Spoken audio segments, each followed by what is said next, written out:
முதல் நாள் படப்பிடிப்பு. அப்பதான் முதல்ல சினிமா ஷூட்டிங்கே பார்க்குறீங்க ஆமா, இல்லையா? ஆமா. எப்படி இருந்தது? ஒரே நர்வஸா இருந்தது சார். ஏன்னா, எப்படி எல்லாரும் எப்படி இருப்பாங்க? ஆனா, கல்மிஷம் இல்ல. எனக்கு வந்து அந்த கல்மிஷம், அந்த இதெல்லாம் எதுவுமே இல்லாதனால வெகுளித்தனமா இன்னொன்னு என்னன்னா, எனக்கு வந்து இவரு நம்ப கமல் சாரோட வெறியை நானு. ம். ரசிகை கூட இல்ல, ரொம்ப தெரியும். வெறியை. ம். அதனால நான் வந்து என்னன்னா, என்ன படம் ரிலீஸ் ஆனாலும் எங்க பாட்டிய கூட்டிட்டு ஃபர்ஸ்ட்டு போயிடுவேன். நல்லா கமல் சார் நடிக்க போறோம் அப்படின்னு சொன்னோன்னா பயங்கர எக்ஸைட்மெண்ட்டு. அவரை நேரா பார்த்தோன்னா அவரையே பார்த்துட்டு இருக்கேன் நானு.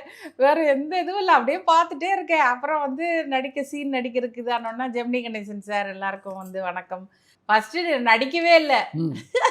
எல்லாரையும் வாயை பார்த்துக்கிட்டு இப்படி பார்த்துக்கிட்டு இருந்தேன்.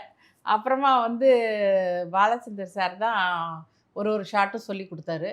ஃபர்ஸ்ட் டே கொஞ்சம் கம்மியாக ஒர்க் இருந்ததுன்னு நினைக்கிறேன். அதனால சீக்கிரம் முடிச்சுட்டு அப்படியே கிளம்பிட்டோம். ஜாலியாக இருக்கே அப்படின்னு நினச்சிக்கிட்டேன். அப்புறம் தான் ஒவ்வொன்றா மெதுவாக வர தான் தெரியுது ஜாலி கிடையாதுன்ட்டு. மேம்படுத்தப்பட்ட சமூக பொருளாதார வளர்ச்சியை அடைய மக்களுக்கு வழிகாட்டுவதே மக்கள் நீதி மையத்தின் முதன்மை பணி.